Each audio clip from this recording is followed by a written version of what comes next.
औज़ुबिल्लाहिमिनश्शैतानिर्रजीम बिस्मिल्लाहिर्रहमानिर्रहीम।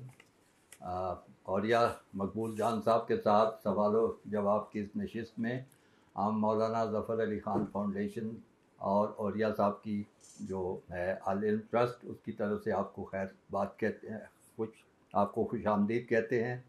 और आपके बड़े मशकूर हैं कि आप अपनी मसरूफ़ियात में से वक्त निकाल कर यहाँ पे तशरीफ़ लाते हैं और मुझे यकीन है कि आपका वक्त ज़ाया नहीं होता। आपको बड़ी काम की बड़ी अच्छी अच्छी बातें सुनने का मौका मिलता है। इसमें सिर्फ़ एक गुजारिश है कि अगर आप लोग कोशिश करके वक्त पे आ जाया करें तो प्रोग्राम और भी बेहतर हो सकता है। आज हस्बे मामूल औरिया मकबूल जान साहब फिर फ़लस्तीन के मसले पर ही बात करेंगे और मैं समझता हूँ कि बिल्कुल ठीक करेंगे। फ़लस्तीन का एक ऐसा मसला है कि जो हमारे लिए एक बहुत ही दर्दनाक किस्सा है कि हमारे दीनी भाई बहनें बच्चे गाजर मूली की तरह वहाँ कत्ल हो रहे हैं। ख़ास तौर पे बच्चों की तो बड़ी शामत आई हुई है। आज अब तक के जो भी आज़ाद शुमार मिले हैं 8,000 से भी ज़्यादा बताए जा रहे हैं कत्ल हुए हैं। अब ये कोई ज़रूरी नहीं कि यही ठीक हो, क्योंकि वहाँ पे तो अब कोई मीडिया की रसाई भी नहीं रह गई है और बहुत सी और चीज़ें भी जो हैं वो नहीं हो रही। तो मैं समझता हूँ कि उम्मत मुस्लिमा के लिए कुछ होश करने का वक्त है। 57 हमारे इस्लामी मुल्क हैं, जिसमें से बहुत ऐसे मुल्क भी हैं जिनकी बड़ी लंबी चौड़ी फ़ौजें भी हैं, जिनके पास असला भी है। अब कौन सा ऐसा असला है जो सऊदी अरब ने अमेरिका से ख़रीद के उसके अंबार नहीं लगाए हुए? अगर यहाँ पे इस्तेमाल नहीं होना तो फिर तो शायद यही है कि वो हाजियों के लिए रखा हुआ है या किसके लिए रखा हुआ है। बड़ी अजीब चीज़ें हैं जिनकी कोई कुछ समझ नहीं आती। और ऊपर से जो अल्लाह ताला की जो है वो दावत वो आपको उसी ग़ालिबन सूरह निसा की जो आयत से मिलती है कि वहाँ पे पुकारते हैं बेआसरा औरतें बच्चे कि ए अल्लाह क्यों नहीं आप हमारी मदद के लिए भेजते उन लोगों को जो कि इस काम के लिए आ सकते हैं। तो ये सारी चीज़ें सामने रखते हुए औरिया साहब इस मौजू पे गुफ्तगू करेंगे और मैं चाहूँगा कि आप सारी इस गुफ्तगू को भी सुनें और उसके बाद ये इनके जहन में कई और तजावीज़ और प्रोग्राम भी हैं, उसके बारे भी गौर करें। यानी सुन लेना भी बड़ी अच्छी बात है, सुनने के बाद कुछ अमली इक़दामात का सोचना जो है वो इंतहाई ज़रूरी है। निरे सुनने से हम अपनी ज़िम्मेदारी से फ़ारिग नहीं हो जाएंगे। सुनने के बाद हमें कुछ ना कुछ करना पड़ेगा। क्या करेंगे, कैसे करेंगे, ये बातें मैं सारी औरिया मकबूल जान साहब पे छोड़ता हूँ। बहुत शुक्रिया। नहमदुहु व नसल्ली अला रसूलिल करीम बिस्मिल्लाहिर्रहमानिर्रहीम रब्बि इश्रह ली सदरी व यस्सिर ली अमरी वहलुल उक़दतम मिन लिसानी यफ़क़हू क़ौली सदक़ल्लाहुल अज़ीम। हज़रात गिरामी, 3 हफ्ते गुज़र चुके हैं और इस 3 हफ्तों के दरमियान जो क़यामत गज़ा पर टूटी है उसका शायद मैं और आप बिल्कुल कोई तसव्वुर नहीं कर रहे हैं। मैं आज किसी और चीज़ का सहारा लिए बगैर उस मगरबी दुनिया की वेबसाइट जो कि BBC की वेबसाइट है उसके नक्शे दिखाऊंगा कि ये 3 हफ्ते पहले गज़ा क्या था और अब क्या हो गया है। ये नक्शा मेरे सामने है इस वक्त। जो पहला शहर जिसके बारे में इसराइल ने कहा था कि तुम यहाँ से निकल जाओ, ये बैतुल हनून है। ये पहले एक आबाद शहर था और अब एक खंडर बन चुका हुआ है। यानी और ये वो इलाका है, छोटी सी पट्टी है जिसमें 22 लाख करोड़ कहते हैं। इसमें हमारी तरह छोटे छोटे घर नहीं हैं, बड़ी बड़ी 10-10, 12-12 मंजिला बिल्डिंग हैं।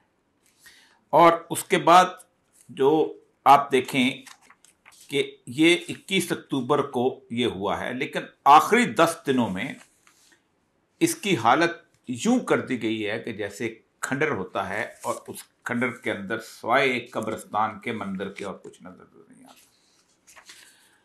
उसके बाद ये दूसरा नक्शा जो है ये अल करामा का है। इस करामा की जो तबाही है इसका तो आप तसव्वुर ही नहीं कर सकते, क्योंकि इसके अंदर ज़्यादातर आबादी जो थी वो सिविलियन थी और उसके अंदर इंफ्रास्ट्रक्चर बड़ा गुंजान आबाद था।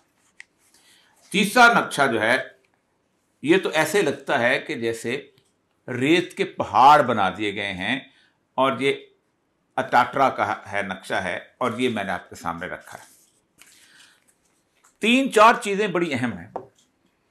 पूरी दुनिया अब ये कह रही है कि वो फास्फोरस बम इस्तेमाल कर रहे हैं।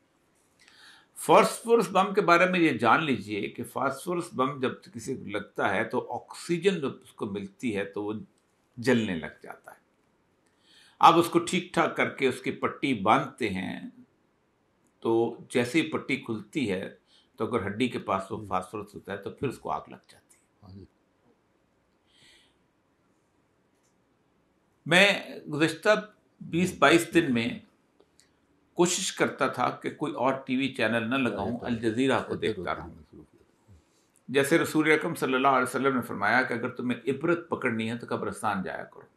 मैं बयान नहीं कर सकता वो मनाजर जो मैंने वहाँ देखे हैं कि 6 साल की बच्ची को मलबे के नीचे से बाप निकालता है और खुशी से चीखता है कि मेरी बेटी जिंदा है, और उसके पास एम्बुलेंस नहीं है। वो एक गधा गाड़ी को रोकता है, उसको लेकर अस्पताल की तरफ भागता है। एक और 3-4 साल का दहशतगर्द है, वो बिल्कुल मर चुका हुआ है। अस्पताल में एक जख्मी बच्चे को लाया जाता है और जख्म उसके इतने शदीद हैं, तकलीफ में है, लेकिन वो सिर्फ एक पूछता है कि मेरी बहन मेरे साथ खेल रही थी, वो कहाँ चली गई। ये हालत पूरी दुनिया के 190-95 मुल्क देख रहे हैं, और उनमें से 57 मुल्क पाकिस्तान समेत मुस्लिम उम्मा के मुल्क हैं। हमसे ज्यादा वो मुल्क बेहतर हैं कि जो एक ज़माने के अंदर इसराइल के साथ ताल्लुकात रखते थे, लेकिन उन्होंने ताल्लुकात ख़त्म कर दिए। बोलीविया ने अपना ताल्लुकात ख़त्म कर दिए, सफ़ीर वापस बुला लिया है।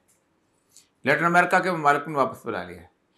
पूरी मुस्लिम उम्मा में वाहिद मुल्क है जिसका नाम यमन है, वहाँ से उसने हिराने जहाद किया है और उसने अपने रॉकेट जो हैं वो वहाँ फेंके हैं। लेकिन कल शाम की जो इतला है वो ज़्यादा खौफज़दा है, करने वाली है मुस्लिम उम्मा के हवाले से, कि सऊदी अरब ने उसको ये कह के कि ये रॉकेट हमारे पर फायर किया जाता है, वो इसराइल को जाने वाले रॉकेट को बीच में से पैट्रियट मिसाइल से गिरा दिया। 2 रवैये और तकलीफ दे हैं। पहला रवैया ये कि सऊदी अरब में एक बहुत बड़ा फेस्टिवल हो रहा है जिसमें शकीरा और ये लोग जो हैं वो रियाद में वहां आके सेलिब्रेट कर रहे हैं। उन लोगों से तो अल्लाह पूछेगा जो उस फेस्टिवल के दौरान उस शहर में जिंदा थे। लेकिन ये मेरे सामने पंजाब हुकूमत और पंजाब के शहर लाहौर में 28 अक्टूबर को ऐन जिस वक्त पूरे का पूरा गजा लुट रहा था, मोहसिन नकवी साहब ने जाके इफ्तिताह किया, जिसमें सनम मारवी ने अपने वो गाने गाए और कहा कि हम 12 नवंबर तक ये फेस्टिवल जश्न बहारा मनाएंगे। रोज आप लाहौर में माल रोड के अंदर उस अलहमरा के सामने से गुजरते होंगे। हमारी हालत बेहिसी की वो है कि आप उसका तसव्वुर नहीं कर सकते। ये जो मलबे के ढेर आपको मैं दिखाए हैं मैंने, ये मीडिया का हाल ये है कि मीडिया ने हमको बेहिस कर दिया है। हम समझते हैं कि ये जो फिल्म देख रहे हैं ना, ये कोई ऐसी फिल्म है जैसी हॉलीवुड और बॉलीवुड में बनती है। थोड़े अरसे के बाद जब फिल्म का सीन खत्म होगा तो बच्चे निकलेंगे, अपने अपने घरों को चले जाएंगे। ये एक्टर्स हैं और हम रात को बड़े मदद से अपने बच्चों को चिमटा के नींद सो जाते हैं। ऐसा क्यों हो रहा है? पहली बात तो एक तो इसकी ऐसी रीजन है जो मैं आज के सामने रखना चाहता हूं कि जो इससे पहले बहुत कम रखी गई है। आज से तकरीबन 2-2.5 साल पहले एक जहाज जो है जो नहर स्वेज पे आके रुक गया था। इसको कहते हैं 221 स्वेज कनाल ऑब्स्ट्रक्शन। इस स्वेज कनाल पे जो 28 मार्च वाले दिन ये रुका है और 369 जहाज जो थे वो उसका इंतजार कर रहे थे और उनके अंदर तेल भी लदा हुआ था, उनके अंदर बाकी चीज़ें भी लदी हुई थी। और उसके बाद हुआ ये कि उनकी ऑब्स्ट्रक्शन की वजह से तकरीबन $96 मिलियन का नुकसान हुआ और $9 बिलियन जो है उसका ओवरऑल तिजारती खसारा हुआ। तेल की कीमतें बढ़ी, सब कुछ हुआ। सुएज कैनाल ऐसी कैनाल है कि जो 50s के अंदर आपको पता है ऑपरेट होने शुरू हुई थी, और उसके अंदर एक वक्त में सिर्फ एक जहाज जो है वो चल सकता है। इधर से रोकते हैं और जाता है, उधर से आते हैं तो जाता है। दूसरी उसकी अहम तरीन बात यह है कि वो पूरे के पूरे इस साउथ को नॉर्थ के साथ मिलाता है। आपने देखा होगा रेड सी जो है, बहरा अमर जो है, वो मेडिटेरियन जो है बहरा कुल्ज़म के अंदर जाके वो जाता है और वो मिलाता है। लेकिन उसकी खराबी ये है कि ये सहरा के अंदर, रेत के अंदर ये कैनाल निकाली गई थी। जाहिर बात है उस वक्त सीना का इलाका जो था, इस रेत के जो इलाका है, इस बहरा अमर के, इसके साथ थोड़ा सा दूर चलने के बाद गजा की पट्टी आ जाती है। और गजा की पट्टी जो है ये एक सतह मुर्तफा किस्म की पट्टी है कि जैसे आप यहां से जेलम से आगे जो इलाका है पहाड़ी वो चला जाता है। ये नक्शा इस वक्त मेरे पास नहीं है, जो वीडियो पे देखेंगे उनको मिल जाएगा, कि उसका एक प्लान बनाया गया 2022 की जनवरी में कि अगर हम बहरा कुल्ज़म को मिला दें इस पट्टी के साथ, और सबसे पहली बात यह है कि हम उसको 50 मीटर डीप ले जाएंगे उसको। इस वक्त तो सुएज है जो 35-36 मीटर डीप है, और उसको 200 मीटर और मजीद अगर चौड़ी कर दें तो हर बड़ा शिप जो है वो यहां से गुजर सकता है। और इस शिपमेंट की अंदर इजारादारी किसकी है?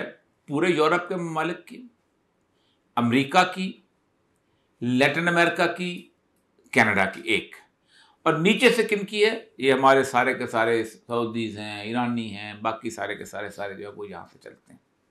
तो उस पट्टी से एक कोना मिलता है, जो कोना बहरे अमर के साथ एक तरफ से मिस्र आके मिलता है, एक तरफ से सऊदी अरब में आके मिलता है, और एक छोटा सा कोना जो है इजराइल का वो भी मिलता है। वहां से अगर उसको एंटर किया जाए तो आगे ले। लेकिन उसके बावजूद अगर इजराइल का कोना ना भी हो नक्शे में, तो उन्होंने गुज़श्ता 2 साल के अंदर इब्राहिम अकॉर्ड के साथ इन सारे मुल्कों को अपने साथ मिला लिया हुआ है। और वो कहते ये हैं कि हम इब्राहिम अकॉर्ड के साथ मिस्र, सऊदी अरब, बहरीन, उसके बाद यूएई और इस तरह के बाकी सारे ममालिक हैं वो सारे उनके साथ हैं। और वो कहते ये हैं कि ये जो इसको तबाह करने के लिए ये गजा ने ये काम किया है।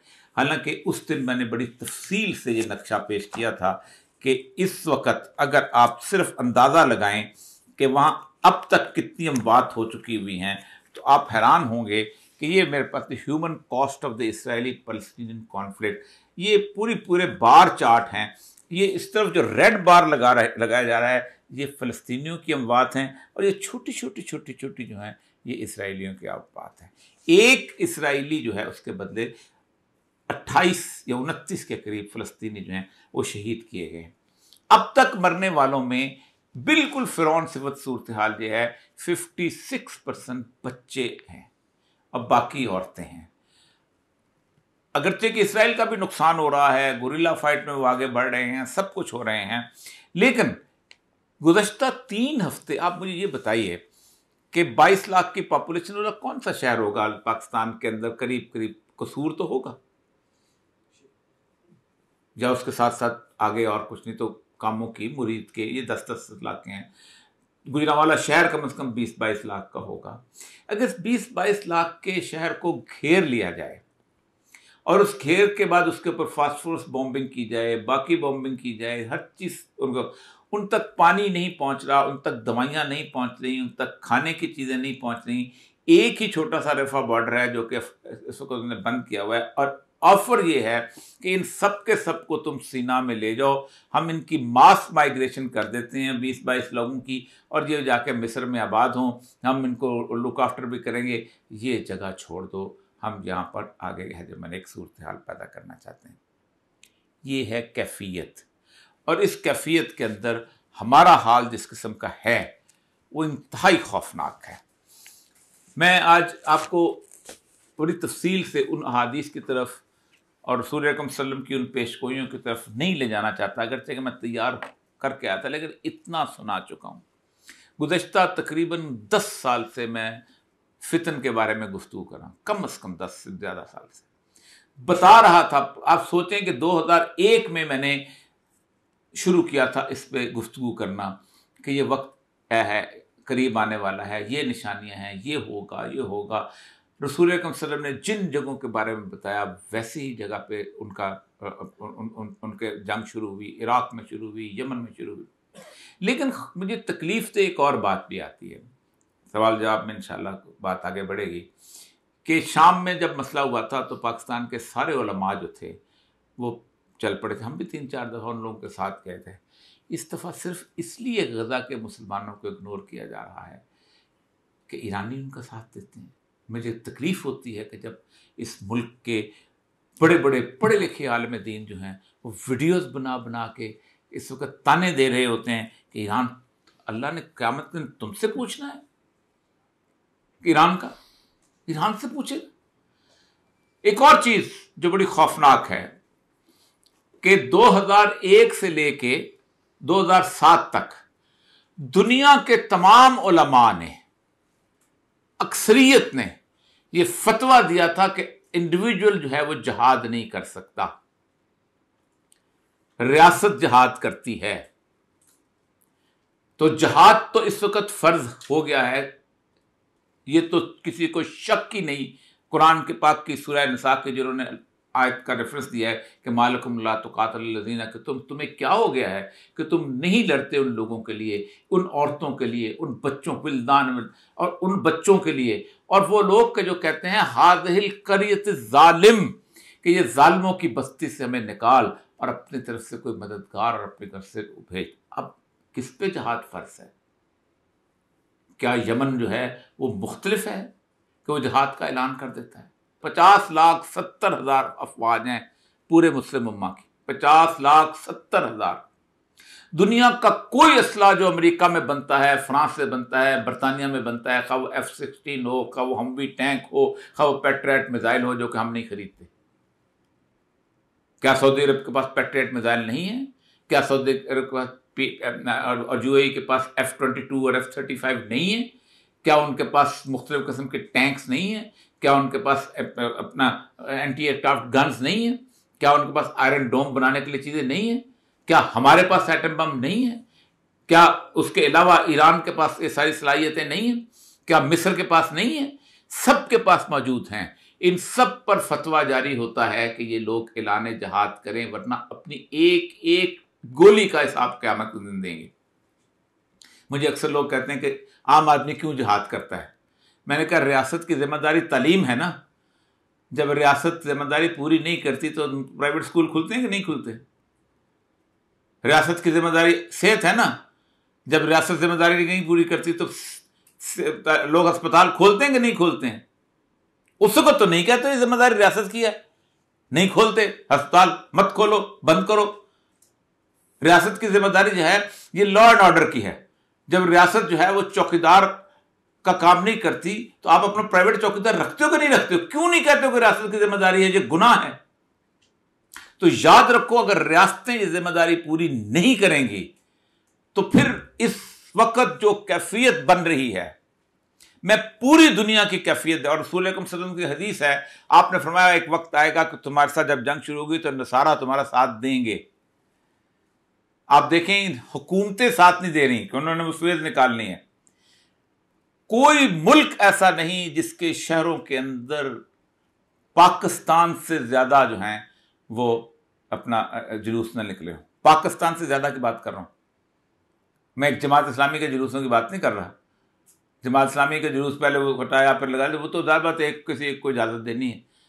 आप आज ऐलान करें कि हर पार्टी जुलूस निकाल सकती है। पार्टी कौन सी पार्टी है जो जुलूस निकाल सकती है? सबको पता है कि सिर्फ एक पार्टी है कि जो पब्लिक को लेके आ सकती है, लेकिन नहीं, आपका खन्नास दिमाग का ठीक नहीं होता कम से कम इस मसले के अंदर। तो एक बात तो यह है कि फिलीपीन रोमन कैथोलिक का मुल्क जुलूस निकला है, इंग्लैंड में जुलूस निकला है। फ्रांस जो कि गढ़ है, जहां के बेलवल के इलाके के अंदर सिनेगॉग का सेंटर है, जहां से डेविड बिन गुरियान जो था वो आया था और उन्होंने अपना जश्न 67 का बनाया। फ्रांस के अंदर रोज जुलूस, मशल बरदार जुलूस निकले। कोई एक बंदा, आप खुद सोचें, व्हाइट हाउस के दरवाजे के सामने फिलिस्तीनी जो हैं वो बैठे हुए हैं और रात को सोए होते हैं एहतजाज करते हुए। आप बैठने की इजाजत देगा कोई आपको प्रेसिडेंट हाउस के सामने, प्राइम मिनिस्टर हाउस के सामने, वजीर आला हाउस के सामने?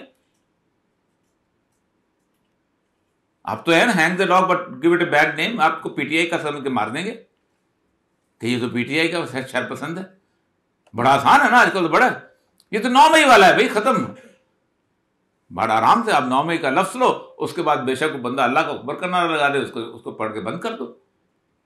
तो असल मसला यह है कि हम इस लेवल पे आ चुके हुए हैं कि हमारा अब कोई हालत नहीं। मैं रसूल अकरम सल्लल्लाहु अलैहि वसल्लम की एक हदीस उठा के लाया था कि मुझे बहुत तकलीफ हुई है, मैंने 50 साल इन लोगों के दरमियान गुजारे हैं, खुद भी मैं एक मस्जिद में गुफ्तगू करने के मुझे शर्फ हासिल है।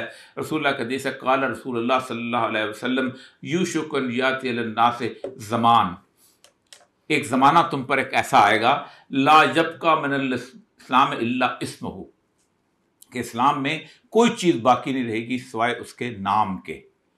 वला यब्का मिनल कुरान इल्ला रस्महु, और कुरान में भी कोई चीज़ बाकी नहीं रहेगी सिवाय रस्म के। पढ़ लिया, चूम के रख लिया, फाल निकाल ली, औरत रुखसती वक़्त निकाल के दे दिया। मसाजिदुन हुम आमिरतुन, मसाजिदें बहुत ज़बरदस्त किस्म की होंगी, शानदार फारूस लगे होंगे, ये लगे होंगे ज़बरदस्त। व खराबुम मिनल खुदा, लेकिन हदायत से खाली होंगी। उलमाउम शर्रुम मिन तहत आदीहिम, आसमान के नीचे सबसे बदतरीन मखलूक उलमा होंगे। मन इंदहिम अस्समा मिन इंदहिम तखरुजुल फितनत हुम फी तऊद, उन्हीं में से फितने निकलेंगे, उन्हीं में से वापस चले जाएंगे। ये बहुत खौफनाक हदीस है। जिसने कुरान पढ़ा है, कुरान अल्लाह ताला उसको, मैंने कल एक मौलवी साहब का इंटरव्यू ले रहा था, मैं नाम नहीं लेना चाहता, बहुत बड़े आलिम दीन है उसके, मैंने उन्हें कहा आप जिहाद के बारे में नहीं, तो अनारकी फैल जाएगी। अल्लाह स्टेट ऐलान करे, खत्म ना जाए, ऐलान तो करो। पहली बात तो यह है कि जिसके पास बोलने की और लिखने की कुव्वत है, अगर वो सिर्फ इसके लिए इस्तेमाल नहीं करता तो उसको पूछा जाएगा। हज़रत हसन ने कभी को तीर नहीं चलाया, कभी को मुर्गी ज़िबा नहीं की, लेकिन आप सल्लल्लाहु अलैहि वसल्लम फरमाया करते थे, हसन तेरे तीर, तेरे शेर अशार तीर की तरह लगते हैं। किसी को ये नहीं कहा कि अल्लाह हसन की मदद कर फरमा जिब्रील अमी से। दूसरी चीज़ यह है कि आप अपने तौर पे एहतजाज किस लेवल पे करते हैं। आप मुझे ये बताइए, रसूल अकरम ने फरमाया कि पूरी उम्मत एक, मैं तुम्हें बताऊं मुसलमान क्या हैं, जस्त वाहिद हैं, कि एक पाँव में अगर किसी को कांटा चुभता है तो पूरा जिस्म दर्द महसूस होता है। अगर आप वाकई ये नहीं कर रहे तो इसका मतलब है कि आप अल्लाह के रसूल की बताई हुई इस्लाम की डेफिनेशन से खारिज है। आपके घर में 3-4 बच्चों की लाश पड़ी हुई, आप क्रिकेट पे गुफ्तगू करेंगे? आप मैच देखेंगे?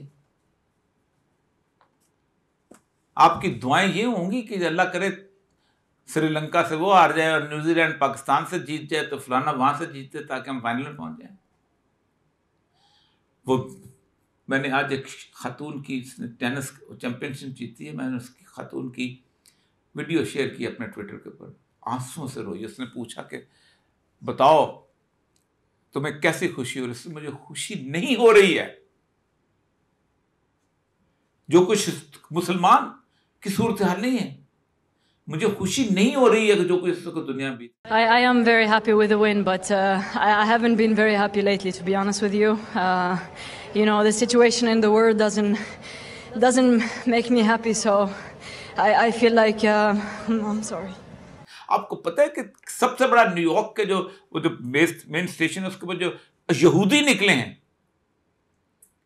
और उन्होंने कहा नॉट इन आवर नेम, हमारे नाम पे ये कत्लो गारत बंद करो, ये तुमने क्या किया हुआ है। इजराइल का एक अखबार है हेरेट्स, वो हेरेट उस वक्त गुफ्तगू कर रहा है कि ये गलत कर रहे हो तुम, जो कुछ कर रहे हो ये यहूदियों का काम नहीं है, हमारी किसी भी किताब के अंदर ये चीज नहीं लिखी हुई।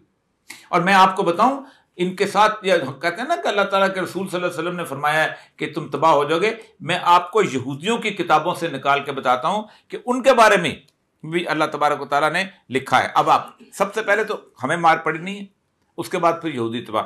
यीशु मसीह ने खुदा के हैकल में दाखिल होकर उनको ये तो निकाल दिया, ये तो उनकी हदीस कुरान के अंदर आता है, वो जेना बिकुम लफीफा, क़यामत के दिन मैं तुम सबको इकट्ठा कर दूंगा। ये कुरान है। इज़ाखील उनका चैप्टर है तौरात का, इसकी 22वीं और 21वीं जो है वो आयत है 37वें उसके बाप की। इस तरह इसराइल की सारी कौमों को सारी दुनिया से जमा करूंगा, चाहे वो जहाँ कहीं भी जा बसे हों, और उन्हें उनकी अपनी सरजमीन में जमा करूंगा। मैंने उसे सरजमीन में एक ही कौम की शक्ल दे दूंगा, इसराइल की पहाड़ी पर, जहाँ एक ही बादशाह उन पर हुकूमत करेगा। ये तो वक्त आना है। रसूलुल्लाह की भी हदीस है कि इमरान अल बैतुल मक़दस खराब अल यसरब, यसरब जो है उसकी वीरानी होनी है। और यहाँ पर फिर अल्लाह के रसूल ने कहा फिर उठेंगे। ए सहून की बेटी खुशी से चिल्लाओ, ए यरूशलेम की बेटी मुसर्रत से चीखो, देखो तुम्हारा बादशाह आ रहा है, वो आदल है और गधे पर सवार है, खच्चर या गधे के बच्चे पर। मैं योफम से गाड़ी को और यरूशलेम से घोड़े को अलग कर दूंगा, जंग के पर तोड़ दिए जाएंगे। इस तरह हुक्मरानी समुद्र और दरिया से ज़मीन तक होगी। ये हज़रत ईसा की आखिरी पेशगोई है। लेकिन उससे पहले क्या होगा? एली कहता है, एली अल्लाह को कहते हैं, क्योंकि तुम लोग मेरे नज़दीक खोटे सिक्के साबित हुए हो, इसलिए तुम्हें यरूशलेम में जमा करूंगा, जैसे सोना, चांदी, टिन, लोहा और कांसी को आग में डालने के लिए जमा करते हैं। इस तरह मैं भी तुम्हें गुस्से और गजब के दरमियान जमा करूंगा और फिर तुम्हें पिघला दूंगा। मैं तुम पर अपने गजब की आग भड़का दूंगा और तुम पिघल जाओगे। फिर तुम्हें मालूम हो जाएगा कि तुम्हें रब ने तुम्हारे पर कैसा गजब नाज़िल किया। ये भी इज़ाखील की 22वीं सूरत को, उनके अदाब के जो है ना, ये बेसिकली ये स्याह पैगम्बर थे, इनको ईजिया कहते हैं, उनकी उसके अंदर। और आखिर में इनकी तबाही और सज़ा के ऐलान के बाद, जिसके बाद उनकी लाशें खुले आसमान तले डाल दी जाएंगी, जहाँ गिद्ध और कीड़े मकोड़े उनको खा लेंगे, हत्ता कि उनके बादशाहों और लीडरों की हड्डियाँ भी गल जाएंगी, उन्हें ज़मीन में कूड़े किरकट की तरफ फैल जाएंगे। जुर्मिया इनका अगला चैप्टर। ये होना है। लेकिन मुझसे ये नहीं पूछा जाएगा कि मेहदी का इंतजार कर रहे थे, तुम क्या कर रहे थे उस वक्त। एक तो ये है। दूसरा, गुफ्तगू में एहसास तो हो आपका कि आप दुख में हैं, आप तकलीफ में हैं। आप कम से कम जहां हैं वहां एहतजाज करें, जिस जगह है उस जगह एहतजाज करें, और कम से कम अपनी हुकूमत को मजबूर तो ना भी कर नहीं सकते, हुकूमत सामने कह तो सकते हैं कि तुम ऐलान जहाद करो, वरना हमें जाने दो अगर तुम नहीं समझते तो। जो जत्थे वाला है उसको, क्योंकि जाहिर बात है अब हालात ऐसे हो गए कि आप निकलेंगे तो आपको ये लोग पकड़ के बंद कर देंगे, क्योंकि ये लोग तो अमेरिकी गुलाम हैं। तो एक तीसरा ये है कि आप उन तक सामान रसद कैसे पहुंचाएं, वो बड़ी तकलीफ से चीज़ है। गुज़िश्ता तकरीबन 15 दिन से मैं कोशिश कर रहा हूं कि कोई रास्ता मिले। मैंने कई दफ़ा कहा है कि तमाम मुसलमानों के उम्मत के लोग जो हैं, ये लोग एक एक जहाज़ लेके भी अगर पोर्ट सईद पे अपना जहाज़ खड़ा कर दें मिस्र के, और कहें ये हम सामान ले आए हैं, ये हमारे, मैं 2008 में मिस्र गया था। उस ज़माने में 2008 में काफ़ी कुछ 3700 उनके बेचारे, वहाँ भी उस वक्त हमला हुआ था।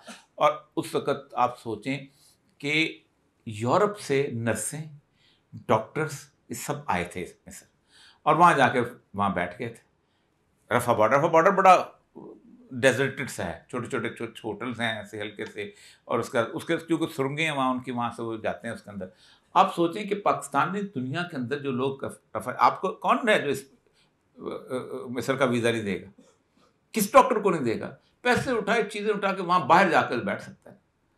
एक रायामा ही क्रिएट नहीं हो रही है हमारे यहाँ, हम लोग निकलते ही नहीं वहाँ जाके। ऐसा सन्नाटा, मैंने ऐसा सन्नाटा अपनी ज़िंदगी में कभी नहीं देखा। इतने बड़े बड़े, मैं उससे चैम्बर ऑफ कॉमर्स में तकरीर कर रहा था। खालिद साहब बड़ी मज़ेदार बात बताऊं, तो मुझे कहते हैं रास्ता बताएं। मैंने कहा जब अपना माल भेजना होता है, यूरोप जुराबें भेजनी होती हैं, तो कभी मुझसे पूछा है रास्ता क्या होता है? जब बनियानें सेल करनी होती हैं मुझसे पूछते हो आके, कैसे कैसे रास्ते तुम्हारे निकलते हैं? जब तुमने हुंडी से पैसा मंगाना होता है मुझसे पूछते हो, जब हुंडी से पैसा भेजना होता है मुझसे पूछते हो। एक तैयार करो 50-60 कंटेनर, एक शिप बनाओ, क्या होगा? ज्यादा डेमरेज पे करेंगे ना हर रोज का, शिप पे खड़ा कर दो उसके अंदर, जाओ जाके, चलो और कोई शर्म शेख में जाके बेहतरीन होटल में ठहर जाओ, पैसा तुम्हारे पास है अगर तो। लेकिन नहीं है। एक चंद लोग हैं मुझे रोने वाले पूरे पाकिस्तान में नजर आए, मैं कसम से कहता, चंद लोग। कुनूत नाज़िला तो पढ़ना हुक्म है ना, वो तो पढ़ो।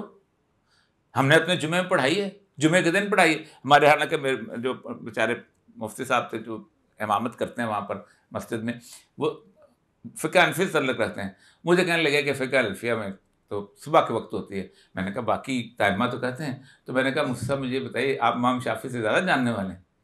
हाँ इमाम मालिक साहब कहते नहीं। मैंने कहा जुमे में पढ़ाई कुनूत नाज़िला उन्होंने। रसूल अकरम सल्लल्लाहु अलैहि वसल्लम के मोमन पे एक वक्त ऐसा आएगा कि दुआ के सिवा उसके पास कोई हथियार बाकी नहीं रहेगा। कितने लोग हैं दुआ करते हैं? बेटा सुबह क्लास से आता है, स्कूल में इम्तिहान होता है तो दुआ करने बैठ जाते हो ना।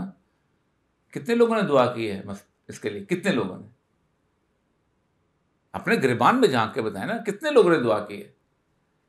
नहीं करते हम, हमें पता ही नहीं है, हमें अंदाजा ही नहीं है। जिस दिन अल्लामा इकबाल ने ये एक नज़म पढ़ी थी ना, जिसमें उसमें आखिर में कहा था कि मगर मैं नज़र को एक आबगीना लाया हूँ, तरसती है तेरी उम्मत की आबरू इसमें, तराबरस के शहीदों का है लहू इसमें। इस्लामिया कॉलेज सिविल लाइन्स के लोग, मेरे वालिद बताते हैं, हम लोग वहीं मौजूद थे, चीखें मार के लोग रो पड़े थे। उनको पता था तराबरस में क्या बीत रही है।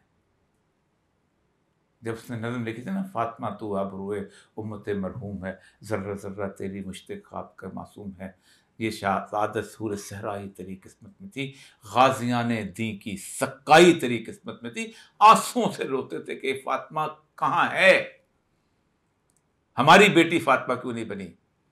अखबार आता था, सिर्फ रेडियो था, टीवी भी नहीं था, ये नेट नहीं था जिसमें रोज तस्वीरें देख सकते हो तुम। तो इसका मतलब यह है कि बहसियत उम्मत हम में बेहसियत, झूठ बोलते हैं कि हम बहसियत उम्मत हमें बेहसी नहीं। हमसे तो यूरोप के लोग ज्यादा अच्छे हैं, हर दूसरे दिन बाहर निकले होते हैं। आज जहां गैस बिजली बंद करो, मैं देखो कैसे लोग बाहर निकलते हैं।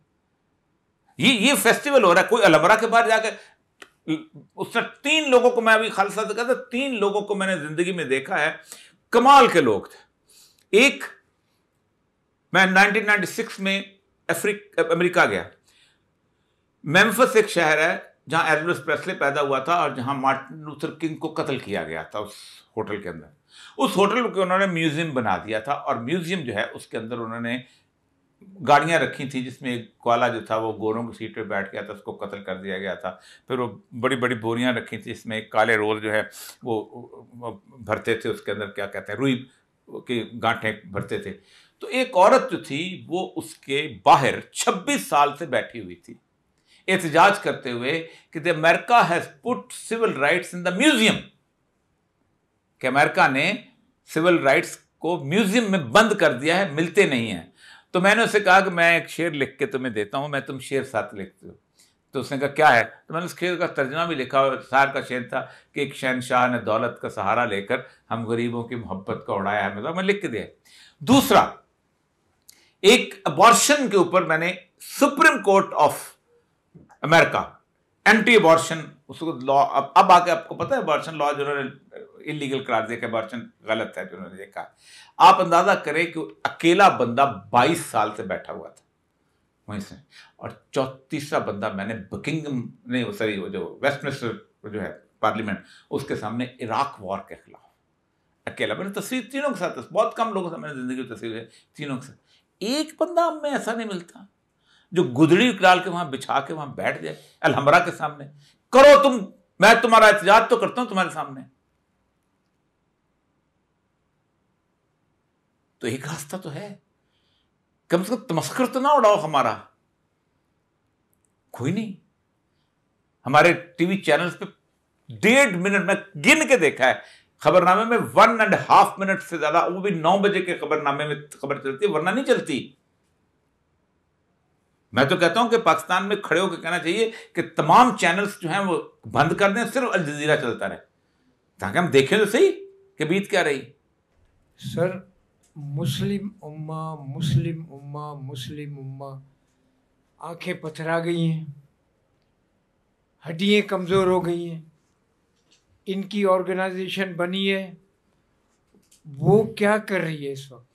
मेरा एक क्वेश्चन, हम उनके मातहत हैं या अपने सरबराहों के मातहत हैं, या हम अपने पर्सनली कुछ करें?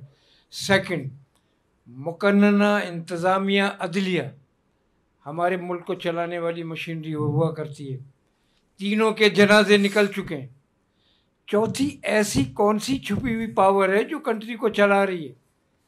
अब मैं इन तीन में से किसको बिलीव करूं सर? Thank you sir.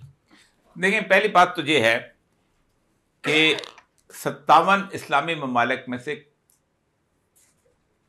कोई एक भी ऐसा नहीं है सिवाय अफगानिस्तान और ईरान को छोड़ के जहाँ के मुसलमान हुक्मरानों, सब सेकुलर लिबरल हुक्मरान हैं। टोनी ब्लेयर में और बशार अल असद में कोई फ़र्क नहीं है। जो बाइडेन में और अब्दुल्ला उसमें कोई फ़र्क नहीं है, बल्कि उसकी बीवी जो है वो जो बाइडेन की बीवी से ज़्यादा खूबसूरत है और ज़्यादा नखरे से बाहर आती है। सीसी में और स्पेन के बादशाह में या फ्रांस के बादशाह में कोई एक की तरह सेकुलर नेशनलिस्ट लोग।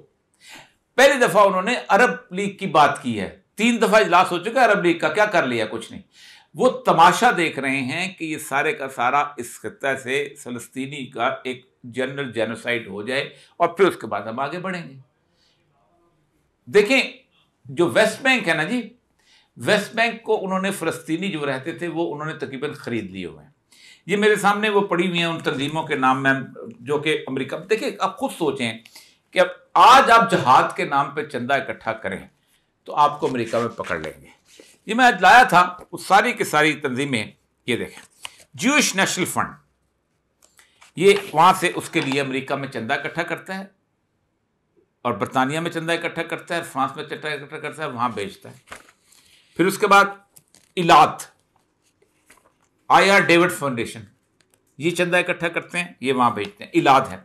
ये सारे के सारे वहाँ चंदा इकट्ठा करके 12 कसिनो चलते हैं वहाँ पर इस वक्त लॉस वेगस में, वो चंदा इकट्ठा करके वो बेचते हैं। वो तो उनको इलाके को उन्होंने वहाँ कर लिया हुआ है, कैडेट सॉल, उधर महमूद अब्बास को बिठा दिया हुआ है। हमारे आर्मी चीफ साहब जो हैं वो भी फ़लस्तीन के महमूद अब्बास के उससे मिलते हैं। हमास से मिलो ना, पता चले तब तक अमेरिका तुम्हारे कांच खींचे। मिलो, फोन करो इस्माइल हानिया को, फोन करो खालिद मिशेल को। ये अमेरिकी टोडी महमूद अब्बास का बंदा जो है उसको तुम मिलकर कहते हो हमने फिलिस्तीनियों के साथ बहुत जबरदस्त काम कर लिया। वो उन्होंने एक किस्म का उन्होंने वहां करके वो कर लिया हुआ है। ये वहां बिल्टअप हो चुका हुआ है, उन्होंने चीजें खरीदी, उसका उन्होंने परवाह नहीं। उनके लिए मसला था गजा की पट्टी का, और गजा की पट्टी के मैंने वजह बता दी कि उन्होंने वहां से वो स्वेज खत्म करनी है और वहां से उन्होंने निकलना है, क्योंकि स्वेज अब, और उसमें तमाम मुल्कों का मफाद है। तो ये एक तो उम्मत की बात आप सोच छोड़ दें, उम्मत में कोई एक ऐसा नहीं है कि जो इस वक्त, अफगानिस्तान के लोगों ने कहा हमें रास्ता दो, हम वहाँ जाना चाहते हैं, लेकिन मुझे अंदाज़ा है कि इस वक्त तो किसी न किसी तरह उनके जत्थे जो हैं वो निकल जाएंगे वहाँ से ताकि वो वहाँ पहुँचें। लेकिन उनको तो मुसलमान मुल्क ही रास्ता नहीं दे रहे, ना पाकिस्तान दे रहा है, ना ईरान दे रहा है, ना ताजिकिस्तान दे रहा है, कौन उनको रास्ता देगा। मिसाइल की रेंज थी हूसीज के पास, आपके पास भी मिसाइल की रेंज थी, बड़े कहते थे हमारा मिसाइल इसराइल को जाके हिट करेगा, तो करे आप, हूसियों ने तो कर दिया। तो असल मसला यह है कि दूसरी चीज़ ये है कि आपने दूसरी बात की थी कि कौन चला रहा है, सबको पता है, सबको पता है। जिससे वो जो रेत की बोरियां थी फट चुकी हैं और बहुत चेहरे पूरे नजर आते हैं, कहने की भी जरूरत नहीं है, मैं उसका नाम ना लूं फिर भी लोग पहचाने। लेकिन मैं ये नहीं कहता चलो ठीक है, इस कायनात के अंदर आप और मैं दोनों जो हैं एक रस्मगाह के अंदर, इम्तिहानगाह के अंदर हैं। मुझसे मेरी सलाहियतों के बारे में पूछा जाएगा और पाकिस्तान के वज़ीर आज़म और पाकिस्तान की आर्मी चीफ से उसकी ताकत और सलाहियत के मुताबिक सवाल होगा। सर, ये जमात इस्लामी वालों ने 12 तारीख को और 19 नवंबर को दोबारा मिलियन मार्च का गजा का, इनको एडवांस बुकिंग है कि अभी ये 1 माह मारेंगे, और TLP वालों ने भी 3 हफ्ते गुजर गए हैं, ये सियासत कर रहे हैं, क्या कर रहे हैं ये?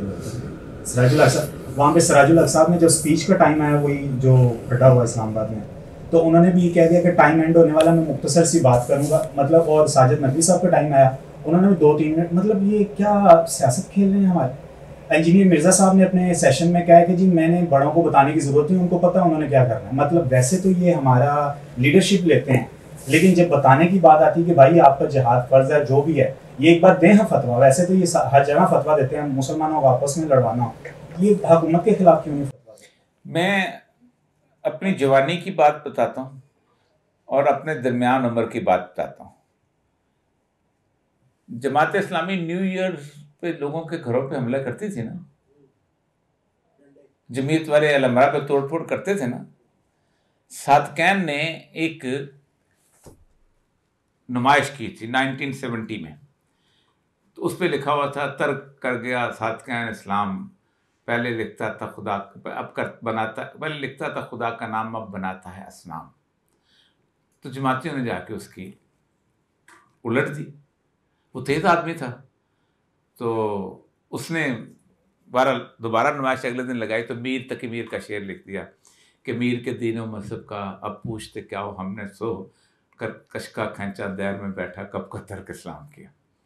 तो मीर तो हम पढ़ते हैं, उस जमाने से चले आ रहे हैं। मुझे ये बताइए कि इसके ऊपर किसी ने एहतजाज किया कि ये जो कुछ हो रहा है जहां पर इस वक्त पूरे मुल्क के अंदर, ये चलो लाहौर शहर, भाई लाहौर तो लाहौर है ना जी, गाजी लंदीन का शहर है भाई, तो छोड़ दें 15 दिन। यानी हम पता है क्या कहते हैं, तुम उन्हें मारो, तुम उन्हें ये करो, हम उनको, हमें कम से कम उनको खाना पहुंचाने की इजाजत दो। हमें ये, आप मुझे ये बताइए, आपको किसने कहा था अफगानिस्तान में जहाद लड़ो? जब रूस आया है तो आपको ख्वाब आए थे, रसूल अकरम सल्लल्लाहु अलैहि वसल्लम ख्वाब में आए थे कि जाके उनको कहा था कि तलवार पकड़ो और जाके लड़ो। आपको अमेरिका ने कहा था ना हम लड़े, ठीक है लड़े, अच्छी मकसद अच्छा है, कहा अमेरिका ने, ठीक। उसके बाद जब अमेरिका ने कहा खबरदार इनका साथ ना देना, तो हमने उनके खिलाफ लड़े। सबसे खौफनाक बात यह हो रही है, मैंने पूरी की पूरी वीडियो इस बात पे बनाई है कि जब उम्मत मुत्तहिद होने की बात थी, अमेरिका ने कहा निकालो अफगान मुजाहिदीन को यहाँ से, मुहाजिरीन को यहाँ से। हमने क्रैकडाउन शुरू किया। वो जरूरत थी इस वक्त? कोई एक कम से कम इतना ऐलान करते जब तक गजा की सूरत हाल है, हम नहीं निकालते इनको, और आपने क्रैकडाउन किया उनकी बस्तियों। और जो बेचारा रह रहा है, वो तो जो जा रहा है पता है कौन सा, जो पॉलिश करता है, जो छली बेचता है, ये जो बेचारा मुस्कीन आदमी जो कि नाजरा को रिश्वत दे के अपना शनाख्ती कार्ड नहीं बना सकता, जिसके पास इतने पैसे नहीं है कि पाकिस्तान की किसी पश्तून फैमिली के साथ शादी कर ले और वो प्लाजा बना ले। मैं ऐसे हजारों को जानता हूं कि जिनकी शादियां यहां पर हुई हैं, वो आप यहां के नेशनल हैं। ये हमने क्या, किसके कहने पे कर रहे हैं? मैंने उस दिन भी कहा था कि अमेरिका पाकिस्तान और अफगानिस्तान के दरमियान एक इराक और ईरान वाली जंग चाहता है, और वो पलट हुई। सर वो आपने इब्तिदा में बात की थी ये नकवी साहब की, मैं भी इसी सिलसिले में हाजिर हुआ था, तो वो ऑनर साहब ने ये बात की थी कि प्रैक्टिकल तो कम से कम ये 12 दिन का जो तमाशा लगा है, इसी पर कोई हम जी मैं तो चाहता हूँ हम चले बनाते हैं प्रोग्राम, आप चले, और कुछ नहीं तो कम से कम और कुछ नहीं, चार प्ले कार्ड लेके तुम खड़े हो। जी सर, ताकि इनको शर्म तो आए, फिर आगे तक भी मैसेज जाएगा कि कुछ लोग तो सोच रहे हैं कि यार आप क्या बेशर्मी का मुजाहरा कर रहे हैं। बिल्कुल ठीक। रियाज मेले में और इनमें कोई फर्क तो है नहीं, वो उधर तमाशा रियाज में देखें, आप खुद सोचें कि शकीरा पहुंच रही है वहां, कोई शर्म, कोई हया, कोई हमीयत। वो गुलाम कादर रोहिला जो था, तो उसको पकड़ के दिया था मरहट्टों ने, आपको शायद याद होगा कि खुद तो शाह आलम थानी में इतनी हिम्मत नहीं थी पकड़ दे। तो गुलाम कादर रोहिला को मरहट्टों ने कहा कि बादशाह सलामत जी हम आपको पेश कर देते हैं। तो बादशाह सलामत को उसने एक दिन पकड़ लिया और उसने बादशाह सलामत की आंखें निकाल दी, और फिर उसके बाद उसने तमाम मुगल शहजादियों को कहा रक्स करो। तो रक्स जब उसने हुक्म दिया, रक्स करने के बाद वो उसी मसनद पे सो गया और अपना खंजर निकाल के उसने सीने पे रख लिया। थोड़ी देर बाद उठा और उसने कहा कि मैं सोया नहीं था, मैं देख रहा था कि ज़नाने तैमूरी में कोई गैरत बाकी है कि मेरे खंजर से मुझे कत्ल करते हुए। उस बाल ने इसलिए कहा हमीयत नाम था जिसका, गई तैमूर के घर से। हमारी हालत वो हुई है। सर एक बस आखिरी क्वेश्चन है कि क्या पाकिस्तानी फ़ौज या दीगर मुस्लिम ममालिक की फ़ौज के अंदर इस तरह पाया जाता है? पाकिस्तान ने पहले वीक में फ़िज़ाई मशक़ें की थी 14 ममालिक, तुर्की, अज़रबैजान, ईरान ने भी अपनी तरीके की सबसे बड़ी ज़मीनी फ़ौज की ड्रिलिंग की है अभी 28 अक्टूबर को। तुर्की ने भी अभी यकम को की है नेवल। तो क्या ये फ़ौज को इंगेज करने के लिए ताकि उनकी तवज्जो? देखिए मुश्किल से कुछ नहीं। पहली बात है तुर्की का भी इस वक्त ये एर्दोगान साहब भी जो है ना, चूंकि अब वो मुकाम नहीं रहा, इस्तांबुल हाथ से निकल गया, सब कुछ हो गया। हम पता क्या करते हैं, हम सियासी माइलस्टोन या सियासी कद बढ़ाने के लिए ये काम करते हैं। क्यों नहीं फ्रीडम फुटेला भेजता इस वक्त? कहाँ चला गया? IHH से मैंने उस दिन अभी खोया फाउंडेशन वालों से बात की, मैंने कहा IHH से बात करो, हम जाते हैं। सफीर वापस नहीं बुलाया अभी तक। उससे बेहतर तो चिली वाला रह गया, उससे बेहतर तो बोलीविया वाला रह गया। उसने सफारत उसको खत्म कर दिया, नहीं रखते तुमसे। मिस्र ने सफीर बुलाया अपना वापस, बंद किया सफारत खाना। UAE ने कहा बंद करो सफारत खाना यहां से। आज बहरैन ने सुना है कि मैं शायद खबर आ तक बहरैन ने शायद देखा है कि आप सब, क्योंकि बहरैन में सबसे बड़ी बात है कि पॉपुलेशन बड़ी खौफनाक हद तक मुखालिफ शिया पॉपुलेशन है ज़्यादातर, ऊपर चंद सुन्नी बहुत थोड़े बैठे हुए। मुझे बड़ी तकलीफ होती है इस बात को सुन के अपने, क्योंकि ज़ाहिर बात है मैं एक बुनियादी तौर पे एक सुन्नी लकीदा आदमी हूँ। मैं समझता हूँ कि यार हमारे लोग कहाँ चले गए।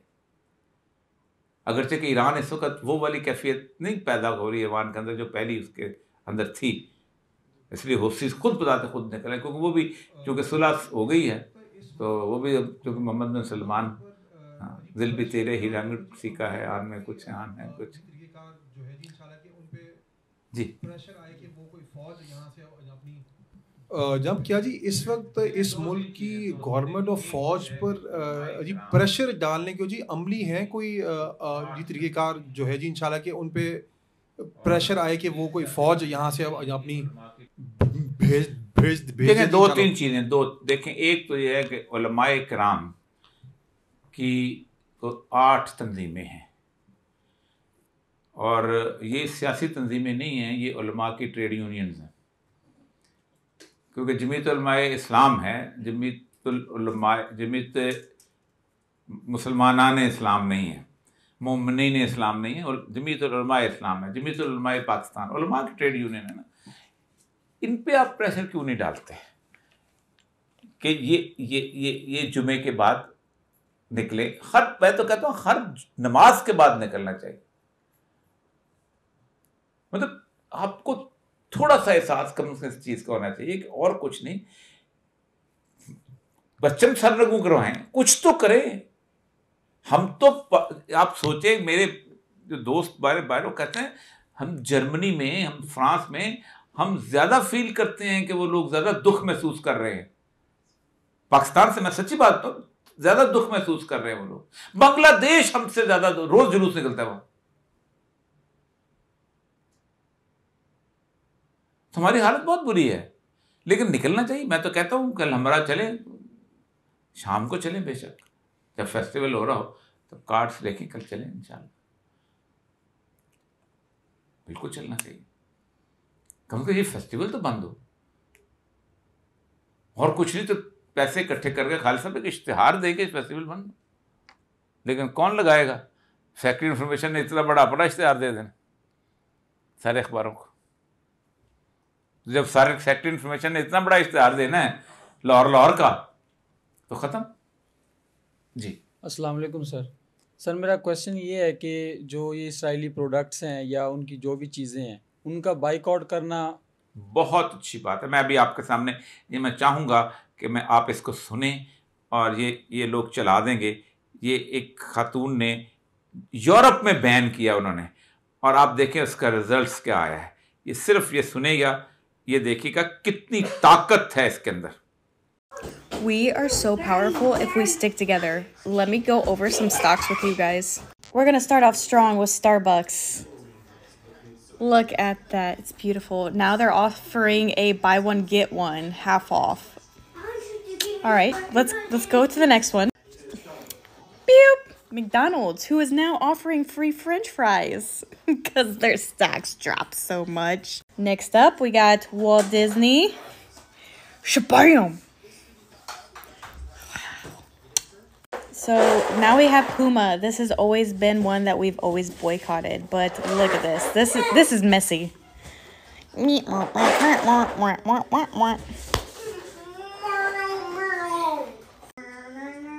This is Nike, you guys. Look at this. Wow, this is just in 5 days. You guys, we need to continuously stay on this trend. Boycott these main people. These are the main people we are targeting.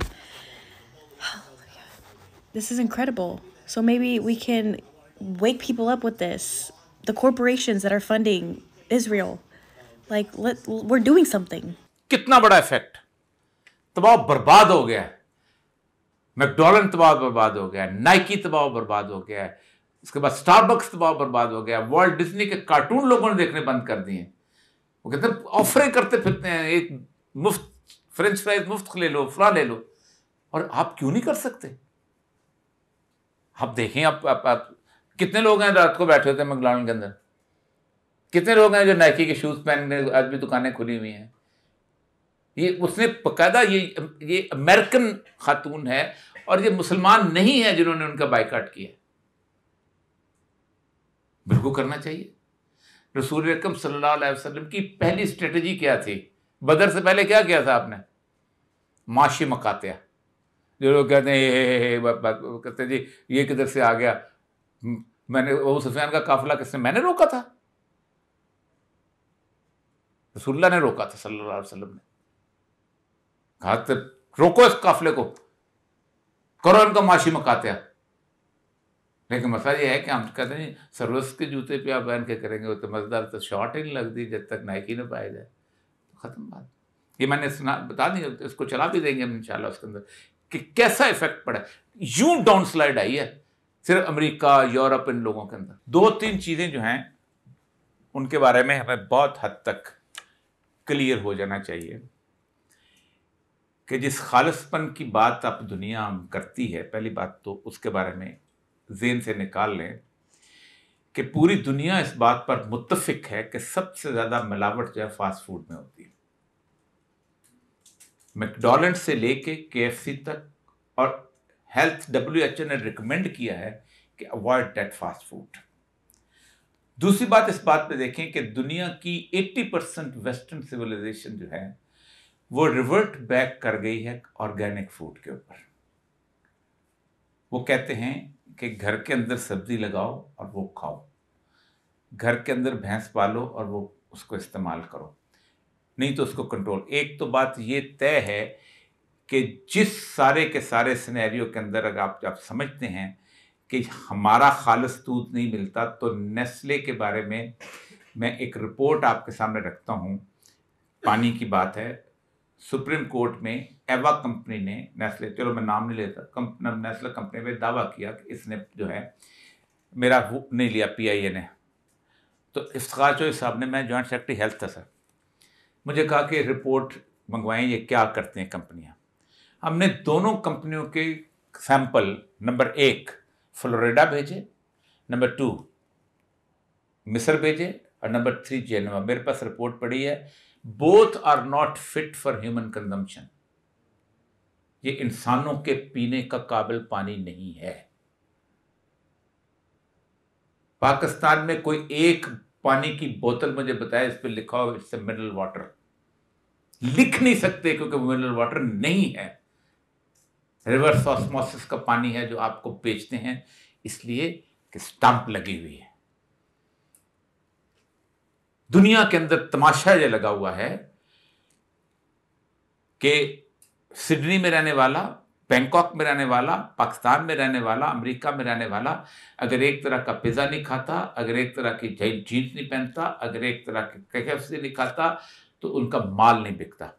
30 रुपए के club burger से लेके अब जब आप 300 रुपए का खाएंगे ना मैकडॉनल्ड का तो उनका माल बिकेगा और फिर यूनिफॉर्मिटी का। ये बहुत बड़ी थ्योरी है। 50 लोग दुनिया के अंदर ऐसे हैं जिनके पास 65% दौलत है दुनिया की, ये मुझसे लूट के, यही तस्वर कि तुम्हारे यहाँ चीज़ खालस नहीं मिलती, मेरे यहाँ आप मुझे बताइए कि नेस्ले जो है, जो दूध खरीदता है जितना, मैं भी फिगर आपको दूंगा, उससे 12 गुना ज्यादा दूध बेचता है, अपने बाप से दूध लेके आता है, वो हाथ नहीं लगा सकता कोई। और जिस दिन ये सुप्रीम कोर्ट ने फैसला दिया था, अखबार में एक खबर नहीं लगी थी, इतने बड़े बड़े इश्तिहार दोनों कंपनियों ने लगा दिए थे।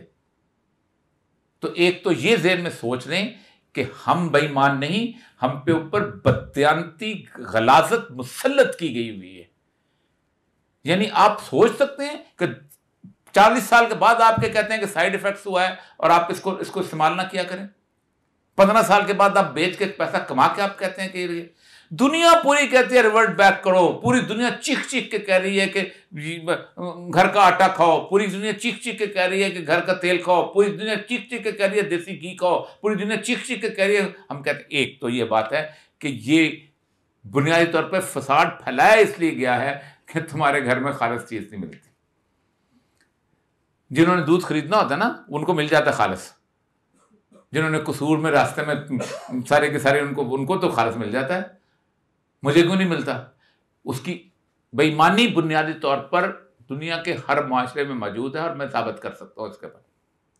दूसरी जो खालिद साहब ने बात की है कि इसका कोई ताल्लुक नहीं है कि एक आदमी जो है कि वो उसके इर्द गिर्द बेईमान बसते हैं, चोर बसते हैं सारे रात। मुझे ये बताइए गवाले कितने होंगे जो दूध बेचते हैं? पूरे पाकिस्तान में 0.00001% होंगे। एक बशीर दारुल माही है ना, 4 और लोग हैं, इतने सारे लोग हैं। दुनिया पूरी में कोई बाहर से आकर ठीक नहीं करता, कंज्यूमर सोसाइटीज ठीक करती हैं। मुझे अच्छी तरह याद है कि लंदन का 1911 का था, उन्होंने गोश्त में कुछ मिलावट शुरू की, लोगों ने गोश्त खाना छोड़ दिया, कसाई पांव पड़ गए। तो एक तो ये अपना मसला सारा ये बताया कि इसका ताल्लुक, एक तो ये कि सवाल पूछने के हिसाब से आपने सवाल पूछ लिया, मैंने बैठा हूं जवाब देना है, जाहिर बात है ड्यूटी है, हर तरह के गुस्से का भी जवाब देना है, जो भी है सब कुछ। लेकिन बेहतरीन चीज होती है कि आप ये बताइए कि इस सारे मामले के अंदर क्या दुनिया में जिन लोगों ने, आप सोचें कि इस वक्त तक 2001 9 सितंबर से लेकर अब तक 51 लाख मुसलमान मारे जा चुके हैं। खालिस दवाई मिलती है ना दुनिया में, खालिस।